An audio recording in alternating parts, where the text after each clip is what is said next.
રંગના આંસુ છે અને મમ્મીનું પુસ્તકની સાથે સાથે હવે દેશ વિદેશની વાતો તો ઘણી બધી કરી પ્રદીપભાઈ, કારણ કે આપણી બાળપણ જતું રહે એટલે આપણને યુવાન યાદ આવે, યુવાન અને બાળપણ પણ યાદ આવે.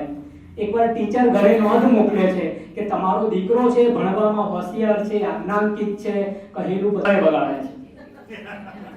એટલે એની મમ્મી બળતી નોંધ મોકલે છે, આનો કોઈ ઉકેલ હોય તો બતાવો ને. એના પપ્પાનો પણ આ જ પ્રોબ્લેમ છે.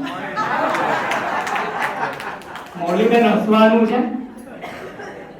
આપણે જીવન જ આ રીતે જીવીએ છીએ અને કાં જવું છે, આપણે અમેરિકામાં જવું છે, અંતે તો શાંતિ નથી મળતી. એ તમે દરેકે અનુભવ્યું હોય છે. અહીં આવો એટલે તમને હાશ થાય કે એટલું નક્કી થયું તારા જવાથી. ત્રિલોક મહેતા સરસ વાત કરે, એટલું નક્કી થયું તો આ તારા જવાથી. જીવનની આ ઘટનાઓ દરેક થતી હોય છે. બીનાબેન આહિર પણ એ પ્રેમની મુખથી ઓગળતા હોય છે. સુંદર લોક ગાયિકા છે બીનાબેન આહિર માટે જોરદાર તાળીઓ. વિનંતી કરવી છે, દિલથી મળી છે ખુશીઓ, ઘણી ખુશીઓની પડતું માણ્યા જ કર. આ સુંદર રચના સમય બહુ થઈ ગયો છે એટલે મારે જાજુ કંઈ બોલવું નથી. હું સીધી મારી રચના રજૂ કરી દઉં છું. રચનાનું શીર્ષક છે દિલાસો. બે મિત્રો હોય છે અને એમાં એક મિત્ર સાવ ભાંગી ગયો હોય, તૂટી ગયો હોય, છેલ્લે સુસાઇડ કરવા સુધી પહોંચી ગયો હોય અને એક બીજો મિત્ર સામો હોય એને હિંમત આપે છે. આ રચનાના શબ્દો તમે સાંભળશો એટલે ખ્યાલ આવી જશે. દિલથી મળી છે ખુશીઓ ઘણી, ખુશીઓની પડતું માણ્યા જ કર. આશા ઉર્મા ભરી લે નવી, મનથી મળી છે માણ્યા જ કર. દિલથી મળી છે ખુશીઓ ઘણી.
जिंदगी ने जीववानी कोशिश तो कर. मारो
સન્માનીય વ્યક્તિઓ આપણી વચ્ચે ઉપસ્થિત છે. એમના સ્વાગત માટે ગ્રીષ્માબેનને વિનંતી કરું.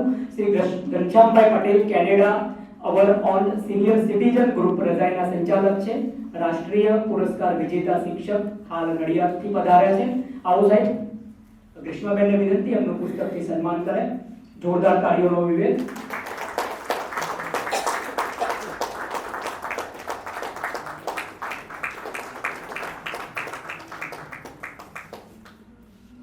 સબ્બીર હાસમીજી આવવાના હતા, આવ્યા છે.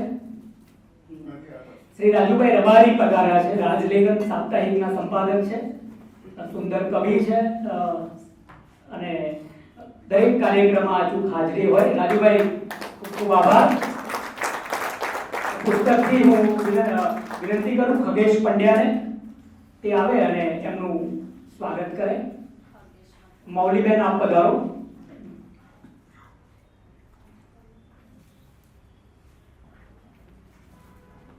રાજુભાઈનું સ્વાગત પુસ્તકથી થઈ રહ્યું છે. તાળીઓનો વિવેક.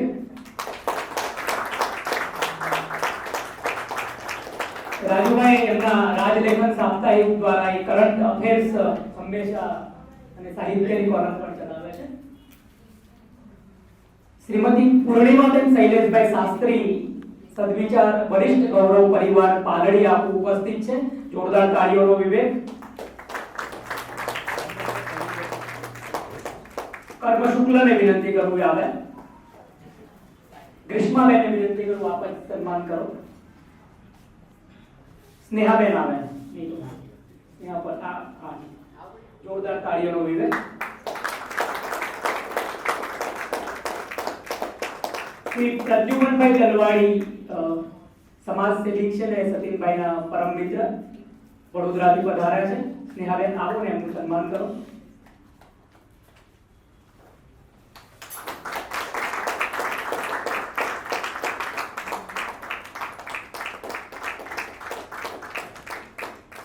डॉक्टर बैजनाथ शर्मा मिंटू जी अध्यापक से Birla public school Doha Qatar, संस्थापक besty education and charitable trust Doha Qatar, trustee director Gurukulam international school Botad ना है.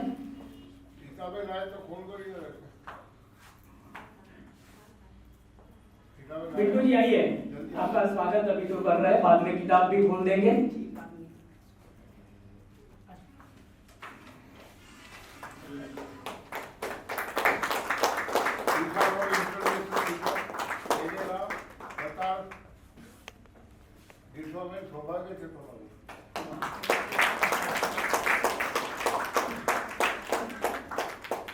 बिंटू जी ऑनलाइन बहुत सारा काम करते हैं. बिंटू जी दोहा कतार में भी रह गई.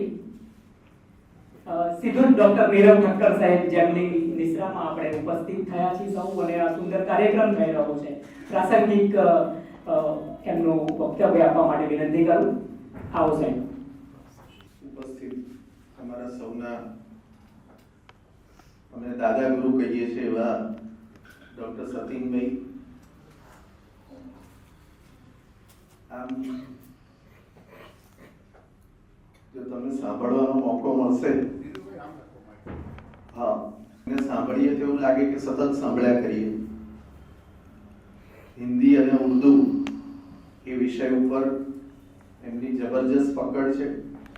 હમણાં જ ઉર્દુ સાહિત્ય એકેડેમી તરફથી એમને સન્માનવામાં આવ્યા છે. વિશેષ કરીને અમારા પરિવાર સાથે, ખાસ કરીને મારા પિતાજીનું પુસ્તક એમનું એમણે વિવેચન કરેલું છે ને જज्बात दरिया और मैं, એમની જુદી જુદી મારા ફાધરની જેટલી ગઝલો છે એ ગઝલોનું એમણે બહુ જ ડિટેલમાં, અમે કદાચ ના વાંચ્યું હોય એના કરતાં વધારે જઈને ઊંડા ઉતરેલા છે.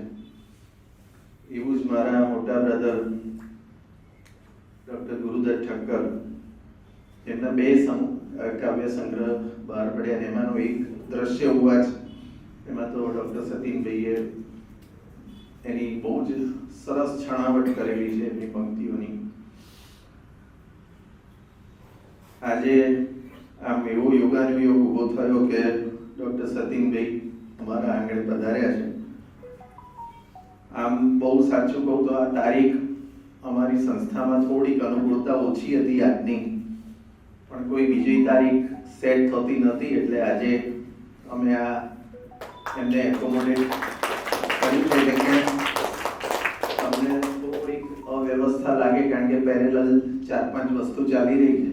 અમારું સીએની પરીક્ષા પણ ચાલી રહી છે, પરમ દિવસથી શાળાની પરીક્ષાઓ પણ શરૂ થઈ રહી છે અને મલ્ટિપલ વસ્તુઓ ચાલે છે, એટલે કદાચ કંઈક થોડીક અગવડતાઓ પડી હોય તો ક્ષમા.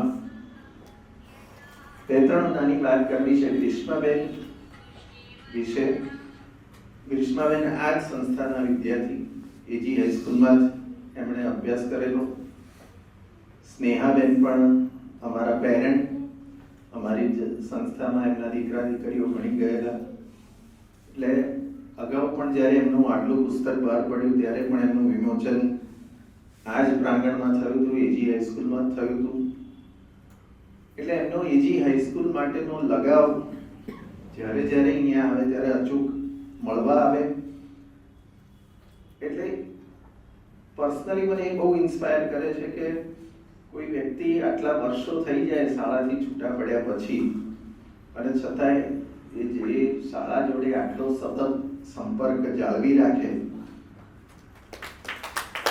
એટલે એમને અમે ક્યાંય જે કંઈ બાંધછોડ કરવી હોય કરીને પણ ગમે તેમ કરીને એમનો કાર્યક્રમ એકોમોડેટ કરીએ છીએ. બીજું કે એમનું જે આ એજ પર એમની જે ક્યુરિયોસિટી છે, તમને એમના ચહેરા ઉપર પણ બહુ જ બધી ક્યુરિયોસિટી દેખાશે, બહુ જ બધો ભાવ દેખાશે, અને સાથે સાથે ક્યુરિયોસિટી નહીં, આમ બાળક જેટલી ક્યુરિયોસિટી હોય એવી ક્યુરિયોસિટી મને દેખાય છે. અને કદાચ એ જ એમનું ચાલક બળ આ લખવા માટેનું હોઈ શકે. નહીં તો બધું બહુ લખાય ને તમે પોતે પાછા પડો કે ભાઈ તમારા રૂટીન ઘરેડમાંથી બહાર નીકળી અને તમને જે કોઈ વિચારો કે જે કોઈ તમારી સંવેદનાઓ એને કાગળ પર મૂકવી, લખવી, એ કોઈ બહુ નાની વાત નથી. નહીં તો તમે સામાન્ય રીતે આપણે બધા એટલા બધા રૂટીનમાં હોઈએ છીએ, એટલા બધા અંદર ઓળગોળ હોઈએ કે આપણે આવું કંઈ લખવાનું કે એવું વિચારવાનું કે બહુ ઓછું થતું હોય છે. મારી દ્રષ્ટિએ લખવાનો પહેલાનો જે ફેઝ છે એ નવો વિચાર છે. કોઈ તમને નવો વિચાર સ્ફૂરવો, તમને નવી કલ્પના આપી, તમને વિચાર સ્ફૂરવો, ને વિચાર સ્ફૂરીને પછી તમારે એને અભિવ્યક્ત કરવી. એટલે હમણાં ડૉક્ટર રજનીભાઈ કહેતા હતા ને કે સમારતા હોઈએ ત્યારે, એટલે ક્યાંક જે સર્જનકાર હોય એ એની રૂટીન જે કામ કરતો હોય પણ એના મગજમાં તો પેલું બધું ચાલતું હોય છે સતત, કે ભાઈ આમાં એમના મનમાં જે વિષય ચાલતો હોય એ જ વિષયમાં એ ઉત્પૃત હોય. ગ્રીષ્માબેને બધું એમણે એમના વિચારો એ સતત આવી રીતે અભિવ્યક્ત કરતા રહ્યા છે. અને મારા માટે બીજું મહત્વનું વાત એવી હતી, મેં હમણાં જ વાત કરી કે હું ધોરણ વિશ્વ ભારતીમાં હું સતીનભાઈ મારું સ્કૂલ શિક્ષણ વિશ્વ ભારતીમાં હતું.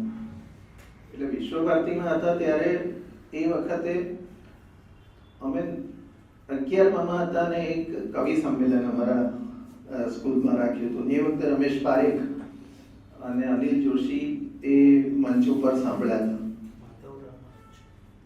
માધવ રામાનુજ અને અનિલ જોશી અને હું જ વિશ્વ ભારતીમાં હતો ને આપણે મને યાદ આવી ગયું. શું વાત છે? હા, દુનિયાનો છેડો ક્યાંક ને ક્યાંક. એટલે એ વખતે મને એ વખતે તો મજાક મસ્તી વિદ્યાર્થી તરીકે એવું હોય કે મજાક મસ્તી કરીએ છીએ ને એવી રીતે આ આખું કવિ સંમેલન પૂરું થઈ ગયું. પણ અત્યારે જો હું યાદ કરું તો મને એવું થાય છે કે એ થોડાક જે સંસ્મરણો પડ્યા હતા એ જાગૃત થયા અને એનાથી એક પ્રેરણા જાગી કે આપણે આવું વાંચવું જોઈએ, આવું લખવું જોઈએ, એવું એક પ્રેરણા. એટલે આ મૂળભૂત મારો ઉદ્દેશ એવો હતો કે જો આજે વિદ્યાર્થીઓને આમાં સામેલ કરીએ તો અત્યારે તો કદાચ એમના માટે મજાક મસ્તી હોઈ શકે કે કોઈક વાતો કરતું હોય, કોઈ એમને કેટલુંક સાંભળ્યું કેટલુંક ના સાંભળ્યું, પણ ક્યાંક એમના સ્મરણમાં સ્મૃતિમાં પડ્યું રહે છે અને ક્યારે એ ચિંગારી એ જાગે અને એ લોકો પણ લખતા થઈ શકે કે એ લોકોને પણ આને એપ્રિશિએટ કરતા થઈ શકે સાહિત્યને. આ ઉદ્દેશથી અમને એવું હતું કે ભાઈ આ શાળામાં કરીએ.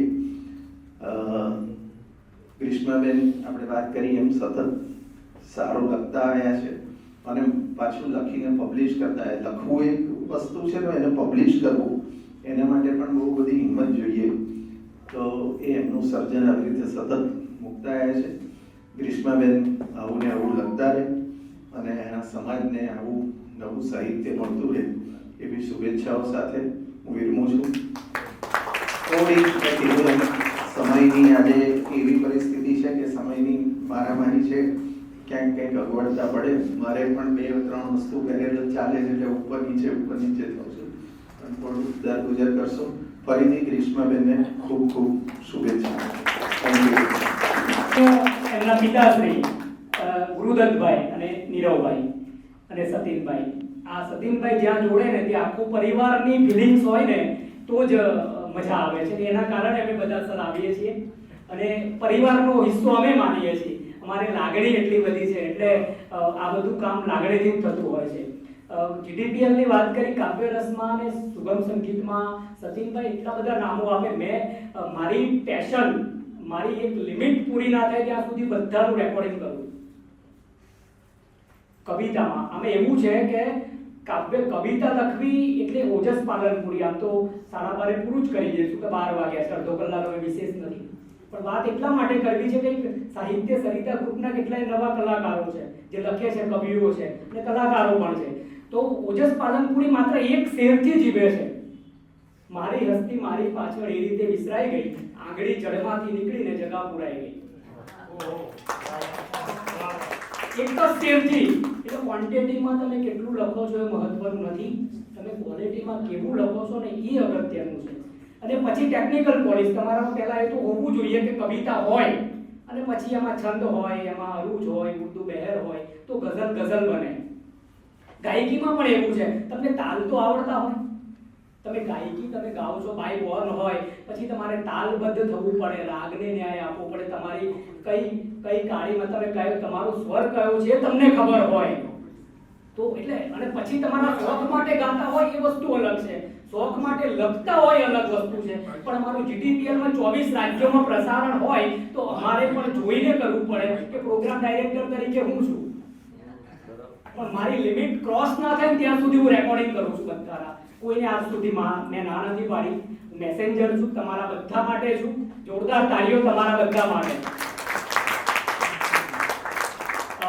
અને નીરવભાઈનો ફરીથી પુનઃ આભાર. ગુરુદત્તભાઈ તો બે અંગત મિત્ર નહીં, મારા ભાઈ જેવા છે બધા. ક્યારે આપણે અને તો જ આ બધા કામ થતા હોય છે. સીધી જ વિનંતી કરવી છે દીપ્તિબેન શાહને પાંદડું લીલું ને રંગ રાખવા માટે. પધારો બેન. સર્વેને મારા જય શ્રી કૃષ્ણ, વડીલોને પ્રણામ. પાને લીલું જોયું ને તમે યાદ આવ્યા, જાણે મોસમનો પહેલો વરસાદ ઝીલ્યો રામ.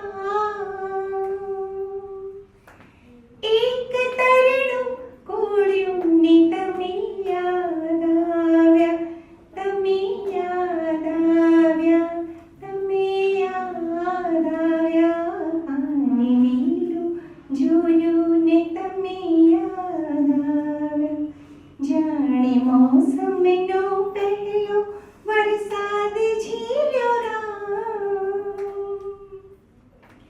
એક તરણું કોળ્યું ને તમે યાદ આવ્યા, તમે યાદ આવ્યા, તમે યાદ આવ્યા. ક્યાંક પંખી ટહક્યું ને તમે યાદ આવ્યા, ક્યાંક પંખી ટહક્યું ને તમે યાદ આવ્યા. જાણે શ્રાવણના આભમાં ઉઘાડ થયો રામ. એક તારો ટમક્યો ને તમે યાદ આવ્યા, તમે યાદ આવ્યા, તમે યાદ આવ્યા. પાને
માલા ટેક્સી ડ્રાઈવરને પૂછે છે કે મારે એરપોર્ટ જવું છે, શું ચાર્જ? એટલે ટેક્સી ડ્રાઈવર કહે છે કે 300 રૂપિયા. એટલે માલા ફરી પૂછે કે મારે પતિ સાથે જવું છે, એટલે કે 300 જ રૂપિયા. એટલે માલા પતિ સામે જોઈને કહે છે કે જોયું, તમારી કોઈ કિંમત જ નથી. પણ સ્ત્રીને સૌથી વધારે કિંમત એના પતિની હોય છે. નારી તું નારાયણી. ઇનોસેન્ટ સરસ વાત કરી પ્રદીપભાઈ કે ગ્રીષ્માબેન એકદમ બાળક જેવા. અને તો તમે પરમાત્માના દ્વાર તમારા માટે ખુલ્લા છે. તમે ગમે તે ઉંમરે હોય પણ એક ઇનોસેન્ટ, તમે નિર્દોષ રહો. તમારામાં જો હુંપણું ના આવે, તમે મેસેન્જર તરીકે જીવો, તો પરમાત્માના દ્વાર હંમેશા માટે તમારા માટે ખુલ્લા જ છે. અને એ જ તો થવાનું છે, કારણ કે જે બધું કરે છે તો એ કરે છે, તમને એક ક્ષણની પણ ખબર નથી કે શું થવાનું છે. એ બધું એના હાથમાં છે. એટલે આપણે હટીને જે થતું હોય થવા દેવું પડે. એકવાર મીરાને આપણે ક્યાંથી ભૂલી શકીએ? મીરા નાચતા નાચતા ગોકુળ મથુરા પહોંચી જાય છે. એ મંદિરમાં પ્રવેશ કરે છે એટલે પૂજારી એને રોકે છે કે સ્ત્રીઓને અહીં પ્રવેશ નથી. એટલે મીરા હસીને કહે છે કે કેટલા વર્ષથી પૂજા કરો છો? એટલે પૂજારી અહંકારને આંખોમાં ભરીને કહે છે છેલ્લા 30 વર્ષથી. એટલે મીરા સહેજ હસીને કહે છે કે છેલ્લા 30 વર્ષથી મારા કાળિયા ઠાકરને પૂજો છો ને હજી એ પુરુષ રહ્યા છો. સ્ત્રીની સરળતા, સ્ત્રીની નિર્દોષતા, સ્ત્રીની લાગણી એ પરમાત્મા સુધી પહોંચી જતી. આપણો અહંકાર છે ને પુરુષનો, એ આપણને નડે છે. ગ્રીષ્માબેન પંડ્યા પાસે આવું વ્યક્તિત્વ છે, લાગણીશીલ છે, નિર્દોષતા છે. એમને પ્રતિભાવ માટે સીધી જ વિનંતી. મારા આખા પરિવારને જય શ્રી કૃષ્ણ. મેં લખેલી જે રચનાઓ છે મારી પુસ્તિકામાંથી, એમાંથી થોડાક ટુકડા હું તમારા સમક્ષ વેરવા માંગુ છું, તો સાંભળજો. ક્યાંય ખોવાઈ ગઈ હું તો અમથી રે, ક્યાંય ખોવાઈ ગઈ હું તો અમથી રે, પછી સ્વજનમાં સ્વયંને શોધતી રહી, પછી સ્વજનમાં સ્વયંને શોધતી રહી. પોતાપણાનો ક્યાંય ભાસ ના રહ્યો, પોતાપણાનો ક્યાંય ભાસ ના રહ્યો, ને મારામાં મુજને હું ખોજતી રહી, મારામાં મુજને હું ખોજતી રહી. મારા જ પાન અને મારા જ પુષ્પો પણ ડંખે છે કોકવાર કાંટા બનીને આજ, ડંખે છે કોકવાર કાંટા બનીને આજ. કેમ કરી મૂળ સાથે વાત હું તો કરું, કેમ કરી મૂળ સાથે કરું હું તો વાત. હવે તો વેલા પણ થઈ ગયા છે ટટ્ટાર, હવે તો વેલા પણ થઈ ગયા છે ટટ્ટાર. આ તો એક અનુભૂતિ હતી. અને પછી જે મને એવી કલ્પના આવી કે ચાલો એક પુસ્તકનું બીજ હવે વાવીએ, ચાલો એક પુસ્તકનું બીજ હવે વાવીએ, ને શબ્દોનું જળ એમાં સિંચીએ, શબ્દોનું જળ એમાં સિંચીએ. નાના મોટા પુસ્તકોના ફળ ફૂલ આવશે, નાના મોટા પુસ્તકોના ફળ ફૂલ આવશે, ને વાચકો સૌ એનો રસાસ્વાદ માણશે, વાચકો સૌ એનો રસાસ્વાદ માણશે. કાગળ ને પેનના સંબંધ બંધાશે, કાગળ અને પેનના સંબંધ બંધાશે, ને ચિત્તાલયમાં જ્યોતિના કળશ છલકાશે, ચિત્તાલયમાં જ્યોતિના કળશ છલકાશે. આ તો બધા થોડા થોડા ટુકડા તમારા સમક્ષ વેર્યા છે. મૂળ વાત કરું. મંચસ્થ મહાનુભાવો, આમંત્રિત મહેમાનો અને મારા વહાલા સ્વજનો, આપ સર્વોનું હૃદયસ્થ સ્વાગત છે.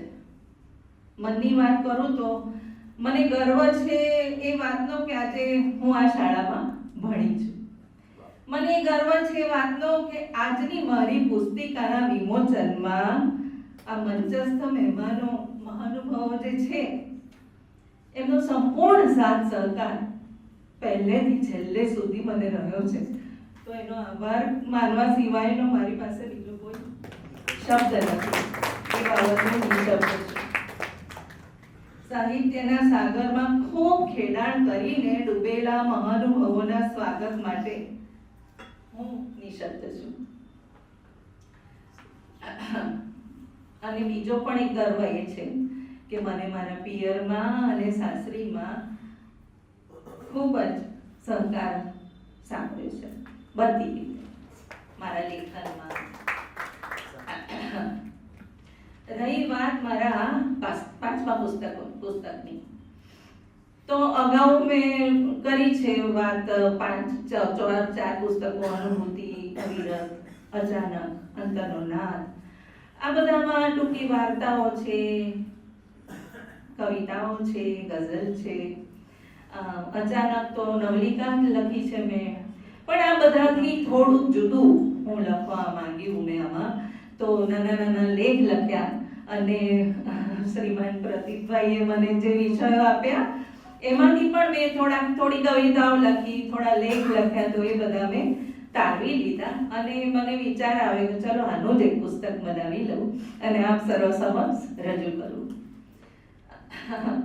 આ પુસ્તકમાં અલગ અલગ વિષયોને મેળવીને નાનકડા લેખ લખ્યા છે અને વિષય અનુસાર મારા અંગત વિચારોની છણાવટ કરી છે.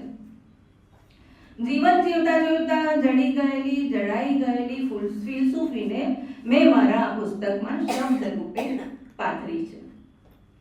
એવા શબ્દો અને એવા વિષયો કે જે આપણા સૌના જીવનમાં વિખરાયેલા પડ્યા છે, એ વિખરાયેલા શબ્દોને વિષય તરીકે અંદર શબ્દ વીણીને મેં લખ્યા છે.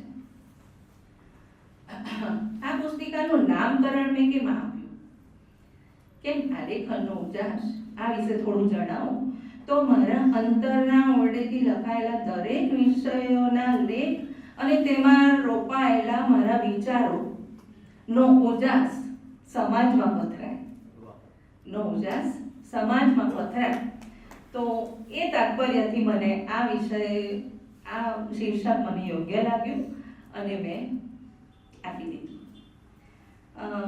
મારી આ પુસ્તિકામાં જે શુભેચ્છા સંદેશ પાઠવ્યો છે મારી બેન સ્નેહા શુક્લનો હું બહુ ખૂબ આભાર માનું.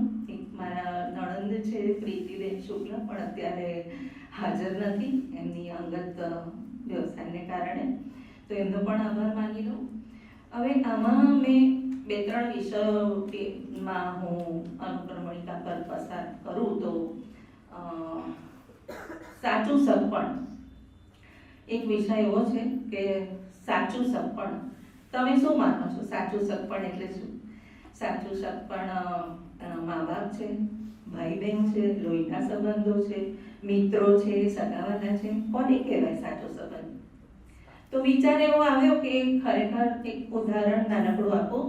સોસાયટીમાં બધા બહુ હળીમળીને રહેતા હતા અને અચાનક એક માણસ ત્યાં રહેવા આવ્યો, પણ એ કોઈની સાથે બોલે નહીં બહુ જાજુ. એટલે બધા અંદર વાત કરવા માંડ્યો કે આ તો શું છે, દીવાની છે, આમ છે, તેમ છે. બધા એના વિશે થોડું કંઈ ને કંઈ માઇનસ પ્લસ બધું વિચારવા માંડ્યા. અને એકવાર છોકરાઓ રમતા હતા તો બોલ વાગ્યો એક છોકરાથી બીજા છોકરાને, લડાલડી ચાલુ થઈ ગઈ. છોકરો ટાંકા બેભાન થઈ ગયો, વાગ્યું, એને લોહી નીકળ્યું અને મા બાપ અંદર લડવા માંડ્યા. પેલા છોકરાને તો કોઈ જોવે નહીં. પછી એક વડીલે કીધું કે ભાઈ કોઈ ડોક્ટરને તો બોલાવો, આ બધું પછીની વાત છે. અને એ જે તે બોલે છે એ પહેલા તો એક ડોક્ટર આવી પણ ગયા અને પાટાપિંડી કર્યા, ઇન્જેક્શન આપ્યું અને છોકરો 10 મિનિટમાં ભાનમાં આવી ગયો અને રમવા માંડ્યો. જેની સાથે જેને માર્યો તો બોલ એની જ સાથે રમવા માંડ્યો, એને કોઈ ફરક નહોતો પડતો. પછી વિચાર આવ્યો કે આ ડોક્ટરને કોણે બોલાવ્યા હશે? તો કોક છોકરાએ કીધું કે આ દુબે સાહેબ છે ને, દુબે સર, એમણે બોલાવ્યા. બધાને નવાઈ લાગી કે આ માણસ કોઈની સાથે બોલે નહીં. એટલે કટોકટીના સમયે તમારું હવે એ માણસને બધા શોધવા માંડે કે ક્યાં ગયો હશે. મેં તો એમનું કામ કરીને જતો રહ્યો, કોઈ હોગાડો નહીં, કોઈ દેખાડો નહોતો. એમને કોઈ એવી આશા નથી કે બધા મારા વખાણ કરે કે જોયું મેં સમયસર બોલાવી લીધો માણસને, છોકરો બચી ગયો, રાઈટ. પણ આ બધી બાબતમાં એ અગત્યનું છે કે દરેક સમયે સાચું સગપણ આપણે શોધવા નથી જવું પડતું. એ કટોકટીનો સમય જે આપણને મદદ કરે એ જ આપણું સાચું સગપણ કહેવાય. બીજું એક વિષય એવો છે કે ઇન્ટરનેટ કે અત્યારે તો બધાને ઇન્ટરનેટ પર બહુ જ પ્રેમ છે. એના વગર ચાલે જ નહીં. મોબાઈલ હોય પણ ઇન્ટરનેટ ના હોય તો મોબાઈલનો કોઈ મતલબ નથી. તો એમાં એક નાનકડું ઉદાહરણ આપું કે દાદા અને પૌત્રને જવું હતું અને છોકરાને કીધું કે ચલો શાક લેવા, અને ના પાડી. ના કે હું તો નેટ પર મંગાવી લઉં છું બધું, તમે શું દાદા તમારે જવું. પણ દાદા કીધું કે બેટા એક વાર તું મારી પાસે માર્કેટમાં આવ અને જો, પછી તું મને કહેજે કે તારે આ બધું નેટ પરથી મંગાવવું છે કે તારે રૂબરૂ જઈને જવું છે. એક વાર ગયો છોકરો, બધાને કીધું કે ઓહો શું વાત છે સુરેશભાઈ, બહુ વખતે દેખાયા, કેમ છે તમારી દીકરી. સુરેશભાઈ દાદાએ પૂછ્યું, બધા શાકના ફેરિયાવાળા હોય ને એમની જોડે અંગત વાતો કરવા માંડ્યા. એટલે પૌત્રને ખૂબ નવાઈ લાગી કે હે દાદા તમે ઊભો છો આ બધાને. બેટા આ બધો અંતરનો નાતો છે અમારો. તમે ઇન્ટરનેટ કરો પણ અંતરનો નાત કદી ના છોડશો. નમસ્તે.